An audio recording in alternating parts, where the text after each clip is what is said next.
Guys, so we're heading out to go check out the Mokelumne River. We've heard the flows are way up, 5,000 CFS. Normally it's only like 250 to 300. So I wanted to take you guys out there and show you firsthand what 5,000 CFS looks like. All right, so we got a notice here from East Bay Mud. Due to extremely hazardous conditions, river access is closed to launching watercraft at the Mokelumne River day use area. This closure will be in effect until further notice. And it gives you a number to call, 209-772-8204 if you want more information. Well, let's go check it out and see how high it really is. Okay guys, so check this out.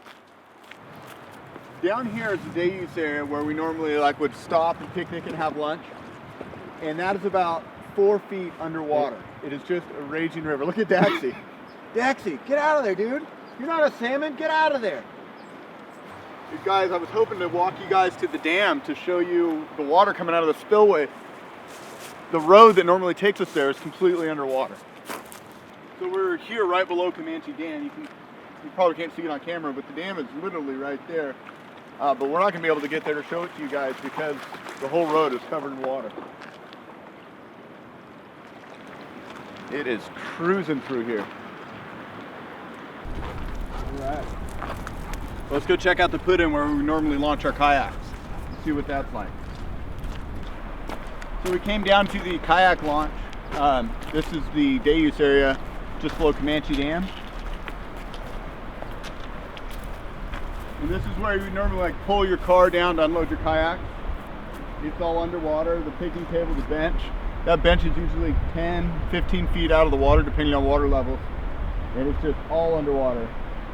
You can see even a huge chunk of that island out there, if you walk around, has actually been moved. It used to be a big island with lots of trees. There's only one tree left, and the whole island's kind of shifted back. So a lot of water coming down.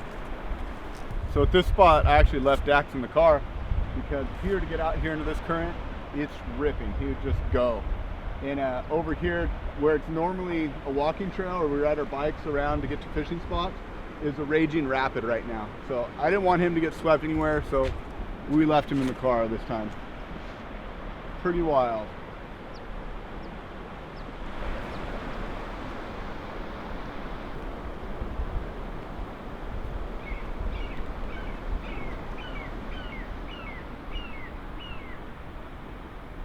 All right, so we left the fish hatchery and now we're going down to Macville Road, which is a popular place to put in and take out in summertime. We're gonna walk down and check out the river there. So Clevett's area, it's probably about a 5-mile float down river. So let's see what it's doing there.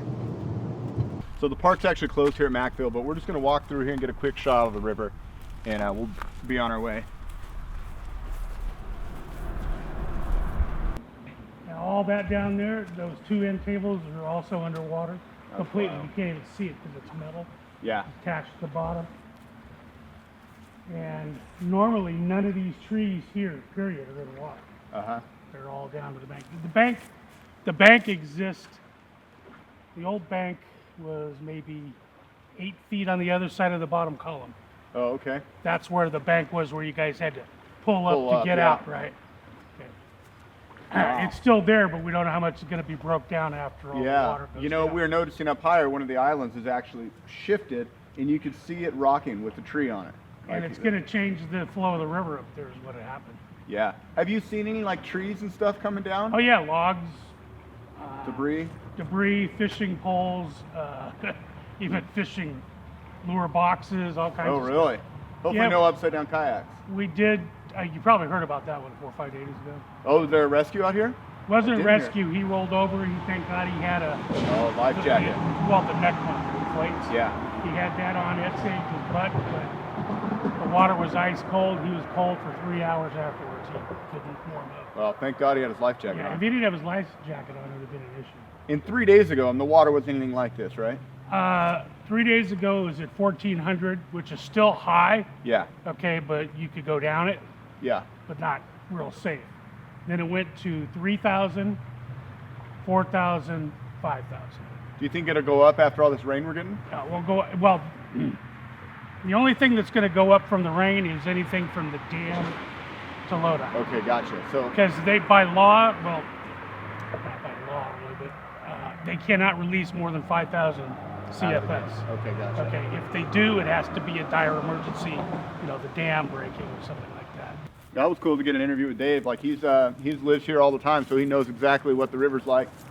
And what he was saying is 5,000 is the max that they can allow down the river, unless it's just a dire emergency. So this should be as high as it gets, but what doesn't take into consideration is all the water and the drainage that comes into the river from here until Lodi. So Lodi could see a lot more water, and it'll definitely be maxing out the river there. So let's go check out some more.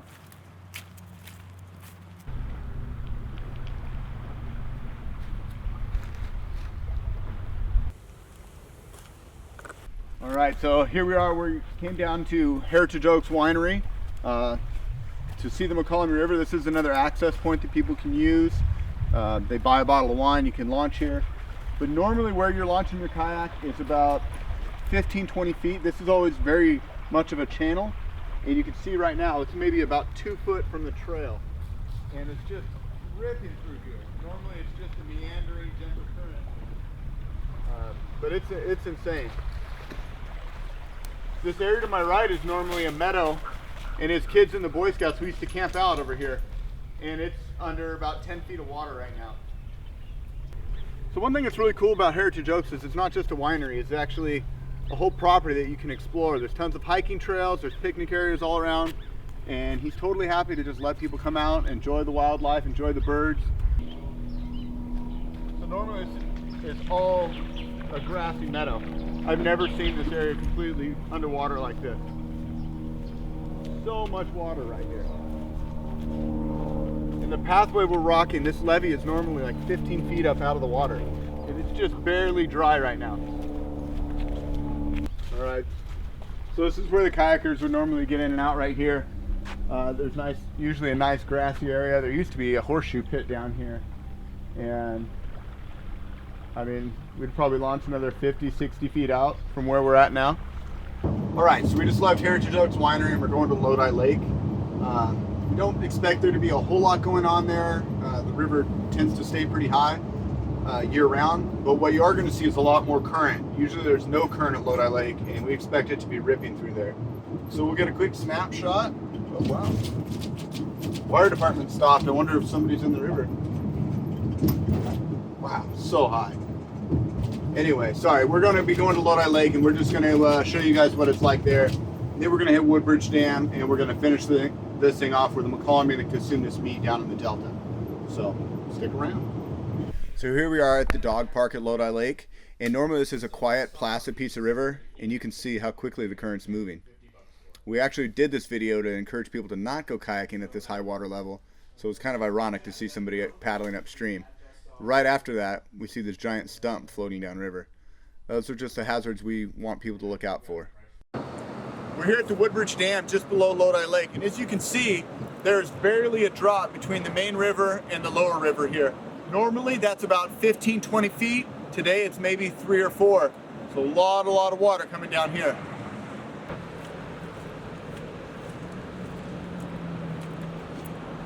So if you're a kayaker in the Lodi area, you probably are familiar with this spot. It's the Consumnes River and the Mokelumne confluence where the two come together, and it's never been more obvious today which river's dammed and which river's not dammed. You can see the Mokelumne coming in to our right, and although it's brown and murky, nothing compared to the Consumnes, which is completely over its banks. So much more silt in the water. I heard that the Consumnes is flowing around 39,000 CFS, which is unheard of. The Mokelumne is still flowing at around 5. So a lot of water moving through here. If you look up this way, it completely swamped all this land, and that's a lot of water moving down. And we haven't even gotten into the part where it's really going to rain and really going to start melting off that snow. I expect the Consumnes to rise a whole bunch more before this storm's over, so we'll definitely check back on it.